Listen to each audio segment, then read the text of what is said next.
Hello, good day everyone, our viewers across Lagos, across Nigeria. This is Automedics coming live to you from NTA2 Network Center, Victoria Island. And you know the program we're on today, it's all about your cars, all about anything concerning your internal combustion engine. We're talking about your cars. And with me in the studio today is John Quincy, also known as LJ, and Dr. Ben Oko, usually known as Dr. Ben. These are my colleagues. These are people that will be talking about your cars. The question you're going to be asking will be all about your cars. Now, before we start taking your car questions, LG, can you give us a rundown, a little bit about this program, the essence of this program? Well, you know, Automedics has always been a household. I would always like to use that, where we do the best to make sure your cars are in good shape. We have fleets we maintain, we have training that we do to educate the public about their cars, and for those who are interested in becoming mechanic and technicians, we also have a space for you where you can learn and become professionals in the trade as well. So the program is really all about answering your car questions and taking care of your car issues. Before we talk about cars or the topic of the day, we will always like to take a car questions. And the car question we're taking today is coming from Saeed Lawal. He says, I drive a 2010 Corolla. The steering is electric. As it doesn't use oil, it makes a grinding noise when the steering wheel is turned. At times, especially when I'm reversing, what could be the fault, please? Help. The steering is electric and Yes. it makes a grinding noise. Yes. Well, from experience, one thing that typically happens with this steering is, though it's electric, the rack still has the traditional boots and all that. Now, there are cases where you drive through water because the boot has an opening, like maybe it's torn open, and you drive through flood. Water will seep into the rack. Yeah. Now, once water can get into the rack, you know, the water we have around, Mind you, salty. Dr. Ben, we're talking of electric power steering system. Yes. Yeah. Well, the thing is, just like LG said, even though it's electric, it also has some mechanical parts in it. Exactly. Some of them you also have belt in it. Yeah. Some are chain. So the motor actually drives some mechanical components. So you can actually hear some grinding noise if there's any wear from any of the mechanical components that you have inside the steering So system. what we're saying now, most especially in this rainy season, Yeah. Saeed is going to face this problem because, mind you, the steering rack is all electric. Absolutely. You have some mechanical parts plus electronic. That's where you have the yaw rate sensor, Yeah. the steering angle sensor, and all these things are exposed to the element. Absolutely. Most especially people living on the island, like Yeah. Victoria Island, the Lekki axis, where they have salt content in their In the water. flood water. Exactly. So these are the challenges they're going to be facing. Yeah. Over So I time, think the, the advice, the rack gets rusty, Yeah. and once it's rusted like that, once you're turning it, you hear that grinding rust sound to one side and to the other And this side. is going to be worse for people that has more than 2 or 3 vehicles that they can only drive one at a time. So some of the vehicles are parked for a very long time. Yeah. And you know, since there is no oil in the rack, it's not always lubricated. What you have there is the permanent grease that comes with it from the factory. Which will dry out. after some time. Now, this one is from Lasisi, Kunle Lasisi. Say, good morning, sir. I have a Ford Focus 2012 model manual gear. The clutch pedal went flat. If the ignition is on, it will not go into any gear, but if the ignition is off, the gear will engage. At a point, somebody help him in bedding the gear through the small hose pipe that is, I think I it guess was it's talking about bleeding. So, yeah, so through the small hose pipe that is attached to the gearbox, by pumping the clutch pedal and brake oil was coming out of it and fixed back. It picked up again, but now it is not picking again. And there is oil in the brake oil compartment, but oil is not coming out of the hose pipe that is attached to the gearbox. So it's talking about the slave cylinder. Yeah. And it says the clutch pedal is flat now and gear is not engaging. I'll be looking at the brake master cylinder, the clutch master cylinder, and also the slave cylinder, because the master cylinder is responsible for bringing pressure to the slave cylinder. So if there's no pressure coming out from the slave cylinder or from the nipple, that is the bleeding nipple, then the master cylinder is but we really need to bring it down home. You know, when these guys are referring to, we are calling it what the technical term is. Exactly. But what they would normally call it is the down clutch. The down clutch. That is the one that is That's the slave cylinder. Exactly, because the master is one by the brake master cylinder. Yeah. And sometimes they share the same reservoir with the brake master cylinder. Yeah. So in this case, they're replacing both the clutch master cylinder and the slave, the down clutch. Yeah. Okay. So, Lasisi, you can hear that. So, and for any other person going through all this, this is what they will be going through. Now, let's take the last one before we go on the short break. This one is from Ode in Kashino. He said, "Good evening, sir. I'm one of your fans on Lagos Traffic Radio. Please, I want to ask you a question. What could cause check engine light to be on dashboard? Does it have any effect on the engine? And what can I do for the check engine light to be off?" Well, let them just start on that first. There are several reasons why your check engine light will come on. As simple as buying fuel with your engine running and the gas cap open down, and probably you spent close to like 3-4 minutes buying fuel. That's enough to put the check engine on. Most especially when the engine is running. Engine is running and you're buying fuel is enough to put the check engine on. Well, and also, we'll come back to you. Let's hold that thought. We'll come back to you right after this break. Actually drive your vehicle without engine oil for 50 kilometers. This is very, very achievable, all thanks to Polytron. Still a doubting Thomas? Let our technician prove this to you. We are about to drain the engine oil of this car to see the power of Polytron, the product that has nanotechnology buried in it, because we believe that Polytron is already working in it. And after doing that, put the car together and we'll drive it around. Now that you have seen the power of Polytron, buy a bottle today to increase the lifespan of your engine, reduce fuel consumption, save cost also on expensive repairs. Okay, we're back to you.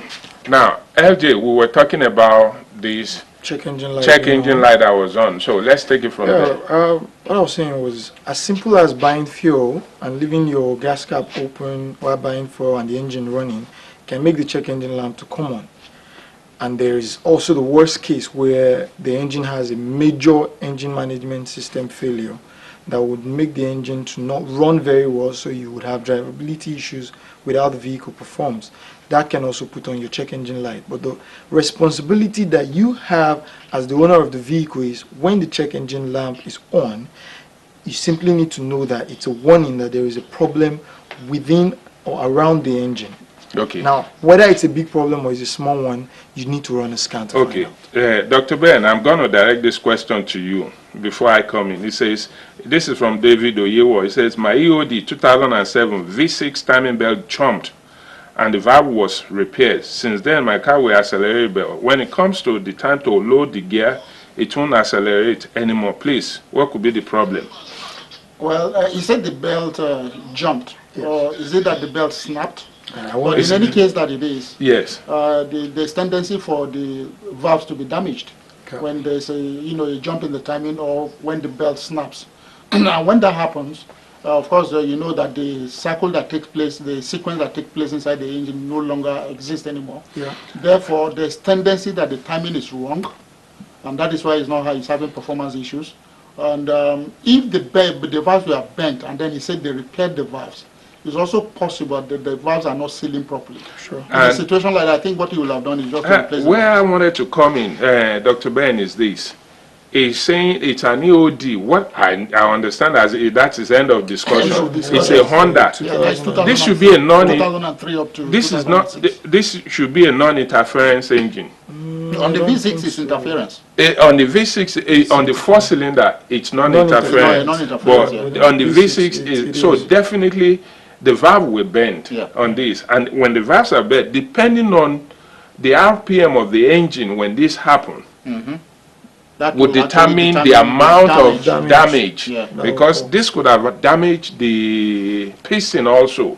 Piston, If you, valve guides, the and all valve that. guides, it can even, the stem guides, yes.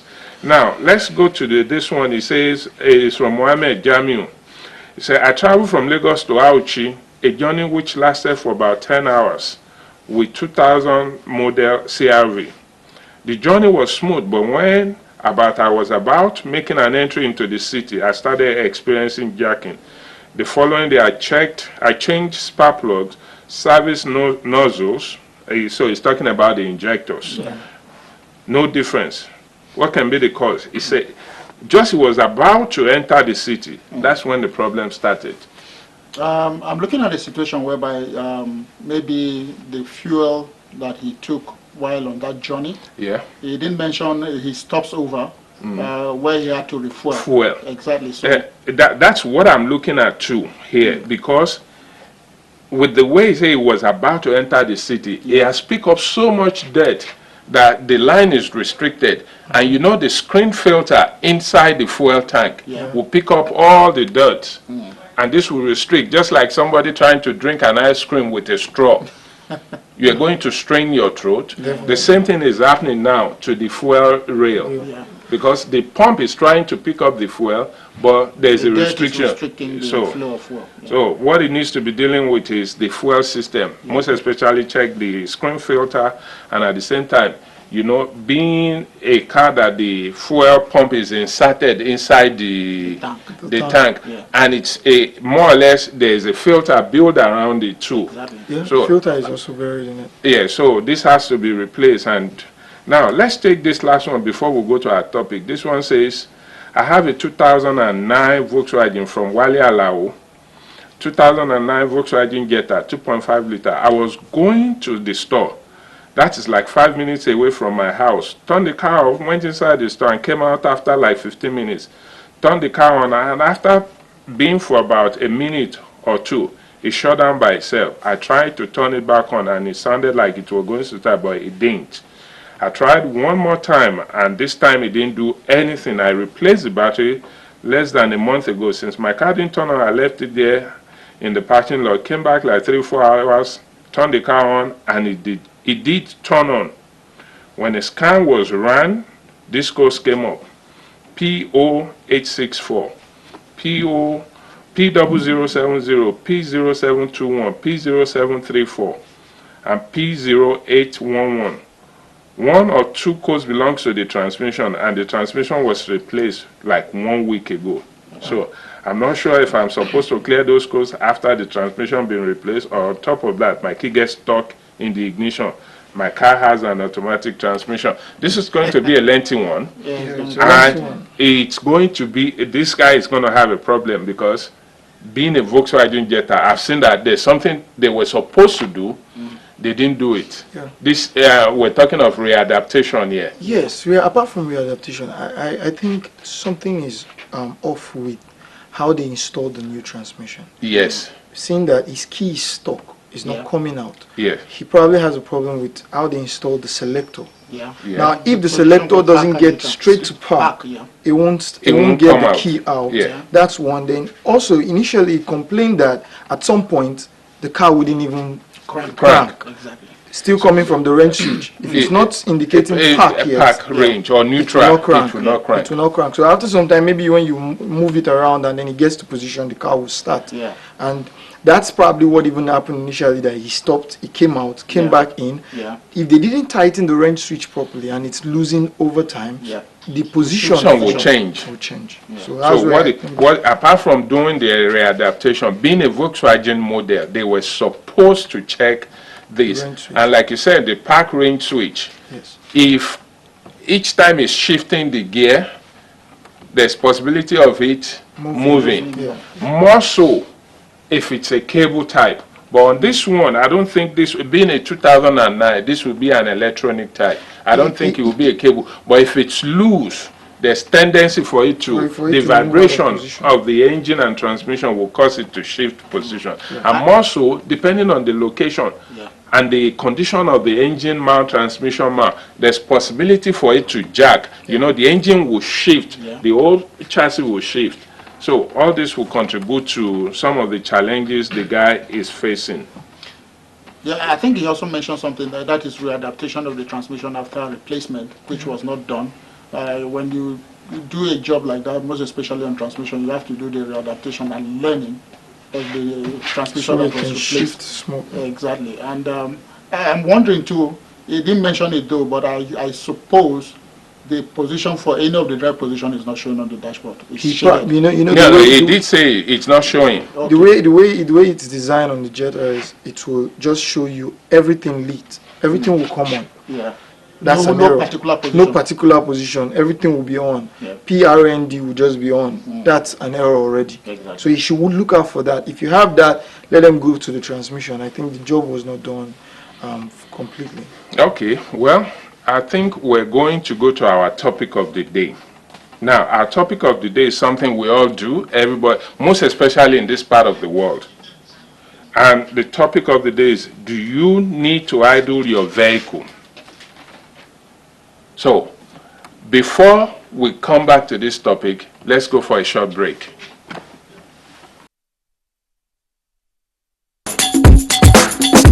Strong communication skills, good diagnostic skills, problem-solving skills, solid work ethics, strong technical aptitude, and up-to-date technology. Watch Automedics on your reach out station as we provide clear-cut solutions to your automobile problems. Automedics, showing every Wednesday at 11:30 a.m. with a repeat broadcast at 11:30 a.m. on Saturdays. Automedics, the best hands on your automobile. Come back. Now, we're still live from NTA2 Network Center. We're going back to our topic of the day. And our topic of the day to you guys is, do you need to idle your vehicles? And what we mean by idle is, do you need to do slow running? You know, when we're talking about this thing, we have to use the local terms that everybody understand. And we're talking of idle, we're talking of slow running. So, what's your take on it? Well, you know, there's always been a lot of myth around idling the engine. Like, okay, you need to start your engine in the morning, allow it to warm up for like 5 minutes before you drive it off. And the truth is, I really don't blame people who still stay stuck with that myth. Why? Because there were times when we had vehicles that needed such. You see, LJ is talking to us here right now. In our own era. In our own era. Back in the days, you remember back in the days, what we'll have is a choke. That you pull a choke, and as the engine is warming up, you're pushing the choke back. But today's car, you don't have to do that. You have to choke to warm up. Apart from choking to warm up, the oil you had, there were not much oil engineering and all that like we have today. So more or less, most of the oil we have then are monograde. So you needed that oil to circulate properly within the engine before you set off, because you don't want to cause early wear to the engine and all that. But I think coming to this era now, the point where we are now, we have oil that the oil is so sensitive that it knows where it's supposed to be. Exactly. And sometimes it works with temperature. And all that. And even the engine has an onboard engine management system that knows weather. Yes. It studies the weather condition around to make sure, to correct the performance of the engine. So when you start in the morning, while you are actually feeling like the weather is a bit warm, the engine management system is saying the weather is actually warm, cold. And it knows how to manage the engine within that weather condition, so as it gets the best performance out of the engine. So you don't really need warming your engine when you start the car and you're running it for like close to 5 minutes to warm it. You're actually running at 0 miles per gallon. You're not making any miles, and you're consuming fuel. Yeah, because even if you look at your Econoscope, it will show you clearly. Yes. Yeah. You're so in other words, anybody driving a vehicle that's like from 2005 and up, are wasting money, and at the same time not helping the engine. So what you're saying is, when you start, like they will say here, when you kick and start, when you start your engine, you can easily just put it in drive and take off. Yeah. You don't really have to, because one thing people don't realize is today's vehicles or today's engine, the way this engine is built, that the oil lifter actually traps some oil in it, that when you start, that's the first thing that it uses to lubricate all the valve trains. And when we're talking about the valve train, we're talking of the lifters, the valves, Some of the things are actually the missing cam now. followers and all that. yes. A lot of them are going out today. Yes. A lot of them. So and running your engine at idle, at slow running, you are actually wasting fuel That's what you're doing. and building up carbon in the engine, which is not helping Exactly. the engine. Now, let's look at warm up. Let's look at warm up. Which warms the engine better? You start the engine. It's running at maybe 800 RPM for another 5 minutes. Compared to you start the engine and you start driving. And when you're driving, the least you will go is 1,000 RPM or 1,500 RPM. So you see that by the time you cover, let's say, 3 miles, Less than 3 miles. even less than 3 miles, Before you see, Your engine is already warmed where up. we are right now, less than a quarter of the mile, you've already attained the operating Optimum temperature, and your engine needs that optimum temperature to run. But when you are idling, you're actually building, because you're going to have a lot of incomplete combustion. Exactly. And incomplete combustion is going to create a lot of carbon in the engine. When you have this carbon build up in the engine, it's going to affect your lifespan, the lifespan of your engine down the Now, down let the me line. throw in a joke. Yeah. Now, how would you describe somebody who drives a hybrid and starts it in the morning? Money, and leave it running. Even the person driving an hybrid that leaves it running in the morning. How do you warm up your How do hybrid? you engine warm is up? not actually running Because at the that engine is not running. If the hybrid battery is the fully battery charged, system that it is will running. just turn the key on and he won't know whether the engine is So running that's or why not. I said, let me throw in a joke. Yes. Because if you're driving a hybrid, what do you want to do with warm up? And When we're you start going- in the morning, the engine cannot come on. And we're Your going- battery is charged. We're going into the electric car age, that your car is being charged by the electric power. And Yeah. so how do you warm up stuff You're only like wasting that? your energy. Just See- wasting You know, your one of the battery. things that actually, the reason I think people are still stuck with this, you can also relate it to why people still take off thermostat from their, cooling system, Yeah. engine cooling system. Old traditions. And all Old that. tradition. So people are still stuck with that tradition of warming engines. You know, sometimes you hear your neighbor revving the engine of the vehicle like, he's going on a race because he's trying to warm up the engine, which is unnecessary if he's using any of those new If models. you're going to drive off, why do you have to warm up? While driving, you warm You up. see, one thing I don't understand is, like you said, people are still stuck in that mentality that you have to warm up your engine, you have to check your coolant. And just like you said, warming up engine really does, you revving it up, boom, boom, boom, boom. You're actually causing more You're not a damage. technician. What are you looking for Yeah, by revving up the engine? engine. Because by you revving up your engine, there's no load on the engine at that time. Yeah, And I guess that is why most manufacturers also put a speed cut. it's They put a limiter, yeah. An So RPM limiter that Yeah. yeah, prevents so you from revving it too, because you see people revving it, if they could rev it past 3,000 RPM, they would do. And you will see, looking at the RPM gauge, you will see the cutoff mark that says anything above this red point, The red zone. That's the red red zone, zone, you are actually damaging your engine. You are not built, your engine is not a race engine, it's not an high performance engine. That why do you want to rev it to that stage? So, in other words, the challenge with people trying to warm up the engine. But one thing we have to realize is, what happened to somebody in traffic? Well, I wouldn't say. I mean, for me, I think that one is you don't have control over that. You don't have control over it, Yeah. but in the right sense, Yeah.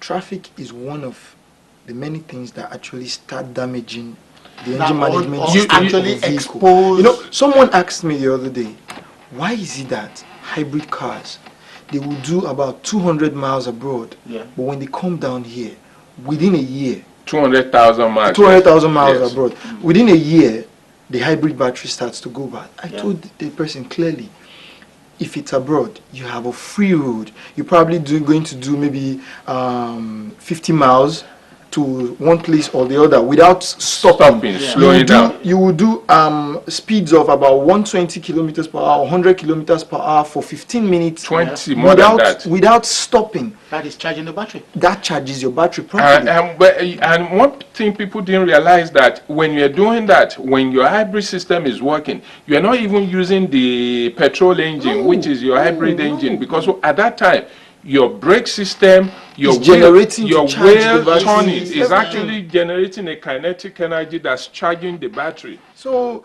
the battery will always do fine over there because there is a long distance to charge the battery. By the time you bring it down here, you can't have that. When you are always stuck in traffic, your battery is not charging. Okay, well, you know, some of this topic we won't be able to do justice to it. So in other words, as we're going along, some of the topics will pick up from where we stop. But for today's program, I think it's better for us to start rounding up here and leave we'll continue the topic some other time. But before we go, is there anything you guys, mind you, we're in the raining season. Yeah. Is there anything, we're on the island, any advice? Well, personally, my own advice for on the island, as people who live on the island, if you have more than one car, please try to alternate them. That is one. Then secondly, when you park your car overnight, please do not use the parking brakes. Okay, LJ.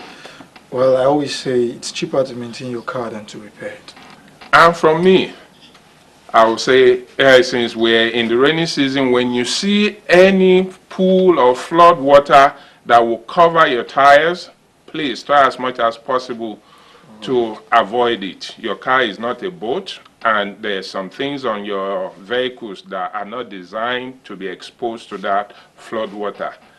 And on today's show, this is where we're going to be wrapping up packing the vehicle for today until we come your way another day. My name is Kunle Shonaike. With me, LJ, John Quincy, and Ben Oko, also known as Dr. Ben. You guys have a blessed and a wonderful day.